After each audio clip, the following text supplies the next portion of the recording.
The biggest names in sports are all on IsraelSportsRadio.com. Hello? Hi, am I speaking with Coach Stevens? This is. Is this Raphael? Yes, thank you. Wow, I'm glad that we finally got a hold of each other. Yeah, I'm sorry. I'm in it rings straight to my cell, and I'm with my kids and my wife today, and I'm out kind of in the middle of nowhere. So I apologize for that. No, it's okay. We're very, very happy we could have you on. It's really an honor to have you on. We've had a lot of great young coaches on the last couple of weeks. We just had Josh Pastner on, so it's an honor to have you on our show today. So how are you doing out there? How's Indiana? I'm doing great. Everything here is great. Just looking forward to kicking off the start of next season. Absolutely. Just before we go on with the interview, I just wanted to tell you that I'm actually, despite living in Israel, I'm Israeli, born and raised here, but I actually spent my high school years in Bloomington, Indiana. So I'm very familiar with Indiana. Did you really? Yeah, I bet you never thought someone from Israel would have a very big relation to Indiana. I actually grew up playing some pickup ball with Eric Fromm, who's on your team right now. So that's just a funny story. Yeah. Yeah. Yeah, he's a great kid. I really enjoy having him. Yeah, and it's funny. I played against him when he was about 5'10". So a lot has happened since then. Sure has. Okay, so we just want to start off by telling our listeners a little bit about your history and your story, because it's such an amazing basketball story. You grew up in Indiana. You're an Indiana guy. You went to high school in Zionsville. You are pretty much the star on the basketball team there. And then you went to DePauw, which is a small school, I believe, in Greencastle or somewhere in that area. Yep. After that, we were academic All-America all the time in there 3 times. And then you decided to kind of go away from the basketball program or field, I guess, and join Eli and Lilly. So could you tell us, before we go into what happened after that, can you tell us why you decided to not go straight into coaching, why you decided to go to Eli Lilly? Well, it was a great job offer at a young age, and I had, known people all over my community that had worked there and had done really well for themselves and their families, and so it was kind of a no-brainer to see if that was right for me. Soon after I started there, I realized that it wasn't, that I needed to go out and try to figure out the ultimate path that I'd like to follow. And for me, that was trying to get back into the game of basketball. I think a lot of us that played athletics all the way through want to stay in athletics in some way, shape, or form. And for me, it was coaching, and for me, it was the opportunity to work at Butler, even as a volunteer, was too hard to pass up. Right. So that's the next part of your story. You decide to leave Eli Lilly, and you become a volunteer in 2000, 2001. Now, I got to ask you this, because this is something I've always wanted to ask you. When you can be honest, we know you're a very modest guy, but I really wanted to be honest on this question. When you got this volunteering job, did you ever say to yourself, in about 7 years, I'm going to be playing in the Final Four, I'm going to be a head coach in D1 basketball after everything that happened to you? Did you expect that? No. I was probably the negative side of me, the pessimist, was saying, well, this will be fun, enjoy it, see what it's like, and then when reality hits, go back to the real world. And I never dreamed that I would be able to move up in that manner and that quickly and in one spot and near my hometown. All those things are pretty surreal when you think about it. And then, get a chance to coach where we've coached and played the past few years just adds to that. Absolutely. And a thing also a lot of people don't get, they think, when you guys went to the Final Four, where this Butler program come from, but there's some pretty good history at your program. Coach Thad Matta, who's at Ohio State, was there. Todd Licklider, who was at Iowa. A lot of great players, a lot of great coaches. So you really got lucky with ending up with an amazing program. No, it really was, and my career path has been mostly due to and mostly enhanced by the great people that I've gotten a chance to be associated with. I started working for Thad Matta. He hired me as a director of basketball operations a few months after I started volunteering. he's how I got into the business. You know, he was a guy that became friends with at Butler's camp when I was just working to make a little bit of extra golf money in the summer after my senior year before I was going to start at Lilly. And he's really the guy that I kind of latched onto and really found to be inspirational in himself. He's a great guy, a lot of fun to be around, and he introduced me to Coach Licklider. About 6 years later, Coach Licklider left for Iowa after being named the head coach after Mata left, and in came Barry Collier, the coach whose camp we were all working when I met all those guys back as our athletic director in 2006-07. And so I've gotten to work for three of the best coaches that I think have coached not only, you know, certainly at Butler with other legends, with the people that have coached there, with Sexton and Diaphantis, and certainly Tony Hinkle, who the building's named after. But you know, as we go, as you look at it, what they've accomplished even in the state and in the Midwest and just college basketball in general is pretty amazing. So I was lucky to be around those guys. Okay, and as you mentioned, Collier used to call the way the Butler system was kind of made up, it used to be called the Butler way. I guess it's still, do you still call it the Butler way? You know, I don't call it the way we play that. You know, okay. I think that the Butler way is a phrase that it's hard to define, but it certainly refers to the way we expect our players to represent our school. And that really has nothing to do with basketball other than playing with pride, playing hard, being a good representative on the school while you're on the court. You know, as far as style of play, I think that's more dictated by who's on your roster in that given year. But the Butler way in of itself came to fruition more from a values-based focus and more from how we want to represent our school off the court. Okay, that makes perfect sense. One of the most interesting things, I think, as a part Indiana guy, my family was there during the Bobby Knight days, so I grew up learning only about Bobby Knight. That was the only thing I really knew about basketball because I was this kid growing up in Israel, so what did I know? After you guys beat Texas Tech in your first season as head coach, Bobby Knight said, quote, "I wish we played as smart as they do." How is, when you heard, I mean, you're a guy from Indiana. At this point, I think you were something like 30 years old. What is that like to hear that from a legendary Indiana coach talking about the way you coached your team against his team? Well, first of all, it was a very nice compliment that he made. Secondly, it wasn't due to our coaching. It was due to our players. We had 5 guys that were 22 and 23 years old at the time. And they were the perfect guys for me to start my coaching career with because they knew how to play. They were really prideful in the way that they played.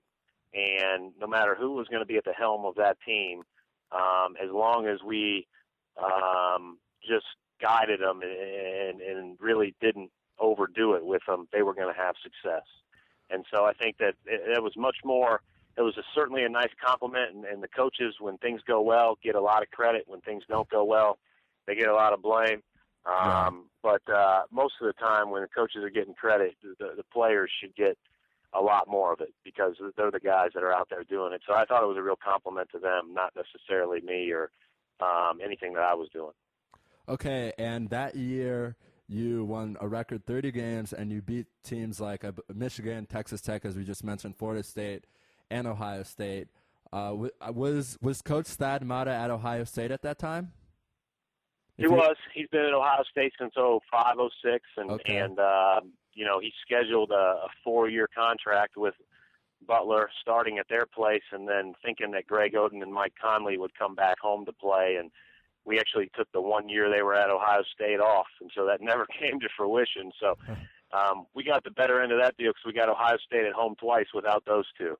But it was, you know, Coach Mata and I are really good friends, and I'd be dishonest if I wasn't saying that I'll have scarlet and gray on underneath whatever I'm wearing this weekend because I'll be rooting hard for them. Okay, well, now we know we could put that on record. So you will be rooting for the Buckeyes. There you go. Okay. I'll be rooting for the Buckeyes. Do you think no they question can? About do you that. think they can beat Kansas State or Kansas? Excuse me. I think Kansas is really good. I mean, I've got a lot of respect for Coach Self. I've got a lot of respect for Coach Calipari. Obviously, Coach Pitino. they beat us really well, beat us really badly the last couple of years at Louisville. And I really like all those guys when I've gotten a chance to interact with them and meet them. But Thad's my first boss. Thad's the one who gave me a chance to get into this business in general. And you always pull for friends first and foremost. Right. That's very important. Loyalty is a very important thing, especially in Israel. It's very important. Okay, so now I just kind of want to move through quickly. I know you're really busy and you're with your family, so I don't want to take that time up. So the next couple of years, you guys were very, very successful. One of the questions I always wanted to ask was, when you went into the season, at the start of the season, you had that year in 2009, 2010, you had a very good Gordon Hayward, Shelvin Mack, and I believe you also had, I'm blanking on the name, but he was your center. Matt Howard. Matt Howard, absolutely, Matt Howard. Yep. When you went into the season, you were ranked 10th in the coaches poll. When you went in the locker room, was your goal to make it to the Final Four? Was that what you wanted from your team? No, I didn't think we were any good. I'll be honest with you. We went to Italy in the summer on a foreign trip, and the Swiss national team pounded us twice. Wow. And it really opened my eyes to how far we had to go. You know, the year before we were 26-6 with the exact same team, and if you would have turned around 3 possession wins, we would have been 13-19. So our margin for error wasn't that big the year before. So I thought we were going to be pretty susceptible to having one of those years where there's high expectations and it's going to be hard to meet them. But those guys just kept getting better. They kept getting better. Gordon turned into and proved to be a top 10 pick. Right. And a very worthy top 10 pick in the NBA draft. And Matt Howard and Willie Veasley, Ron Nord, the guys off the bench, Sean Van Zandt and Zach Hahn. And the other guy that left early, Shelvin Mack, who, you know, was probably in many of our games, Shelvin was probably the, you know, second best, if not the best perimeter player on the floor, depending on how Gordon was playing in that day throughout that tournament run. So we had a lot of talented guys, and, you know, I've been really fortunate because I think we've, you know, the first time Butler had won 23 games was in 2000, and since then we've won more than that quite a bit.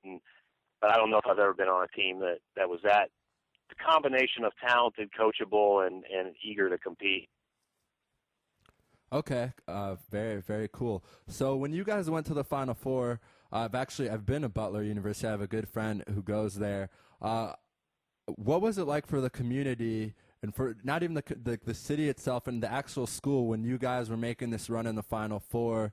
Did you feel like you were representing kind of the small town Indiana? Because, you know, you got Purdue, which is Lafayette. You got Indiana and Bloomington. You even got Notre Dame and South Bend. But this is something not even like this is like real small town Indiana. What was that like for you to, you know, be able to go in the national scene and show everyone these are my players, this is where we come from, and this is the Butler way? Well, the most important thing that I thought was this is the biggest media splash that will probably ever hit our school. Right. So the most important thing we can do is represent our school right.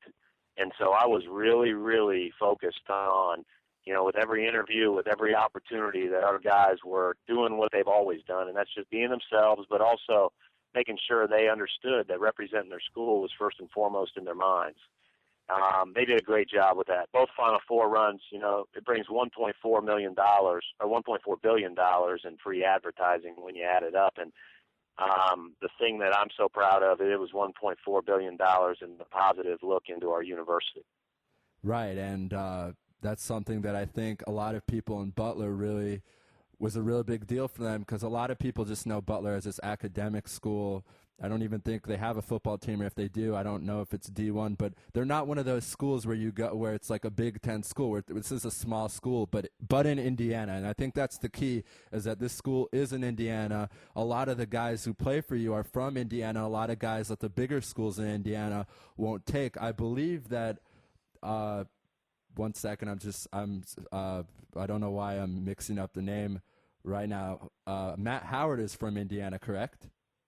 He is. He's playing in Germany now and doing really well. Right, and Gordon Hayward was from Indiana. These guys weren't picked up by Purdue and Indiana University. That just shows what kind of talent there is in Indiana. The next thing I wanted to ask you about is, so you guys made the big Final Four run, and at the time you said you didn't think you would do it. When you guys went back there, did you just feel like this was a dream? What were your thoughts? You were playing this UConn team that kind of just came out of nowhere, won the Big East tournament, and then just strolled through the tournament. What was it like coaching against Calhoun, and what was it like being back there again? I mean, did you ever think you'd be back so quickly, or if at all? Are you still there? Yeah, I'm here. Hello? Hello? Seems that we might have lost Coach Stevens. Coach Stevens. Hey, Raphael, I got you back. Okay, you're back. For our can you hear me? Yeah, I can hear you. My thoughts on UConn are this, and UConn was a team that was outstanding at the start of the year, probably one of the top 5 teams in the country. Middle of the year, they struggled a little bit, as a lot of teams do, because the year really wears on you. But then at the end, I think if you add it up, UConn probably had 4 to 5 NBA players on that roster. Right. Maybe 3 to 4 when it's all said and done, and they played like it. They made it really hard for us to get shots, and I thought that team, more than any team that I've ever been around, just decided they were going to try to win every game and find a way to win every game. It's funny that I'm watching the NCAA tournament this year, and there's 1-point games and possessions at the very end, and we just felt like if we were in that position, we were going to win. And that's a really cool feeling to have when you're a part of a team, and that's pretty unique. Okay, so last 2 questions. We know you're really busy. So you guys make it to the NCAA, to the Final Four, that is, and this year you kind of take a step back and go to the CBI, which is a very well-known tournament. But as a coach, it's your job to get your players to still buy into the system, still want to win, still want to play at the highest level. What did you tell some of those guys that were on the team last year about, we still want to win this tournament, we still want to play as well as we can? Yes, it's not the NCAA tournament, but it's still postseason, and, we want to win. So what was that like in the locker room with those guys? Well, no matter where you play, no matter when you play, no matter what opportunity you get to suit up, you play to a standard. You don't play to outside expectations. You don't play to your level of your opponent. You try to play to your standard, and that's what we try to do. We try to get better. We won 9 of our last 12 games. Mm-hmm. We went from a team that had 1 guy in double figures for the entire year to a team that had 4 throughout the course of that winning streak. And so we got better. We use that to get better. We use that as a launching pad for the future. We use it to send our seniors out right. And I'm disappointed because we came up a little short against Pittsburgh in a game I thought we could win. Mm-hmm. But I'm proud of the way they ended the season. But, I think, yet to be seen if we make the most of it moving forward. We still have a young team next year with 9 freshmen and sophomores. Wow. So we've got to have our old guys lead the way and start off a little bit better than we did this year. Okay, and I'm a huge college basketball guru, and I watch all the conferences, but my favorite mid-major conference here was actually the Horizon Conference. I just wanted to ask you, what do you think has really happened with the development of the conference? You got a team like Valparaiso, which has gone a lot better the last couple of years, even Cleveland State, and of course Detroit. Ray McCallum took over there. This conference has suddenly become a very good conference. Not that it wasn't before, but it's just more deep now, more quality teams. Why do you think that happened?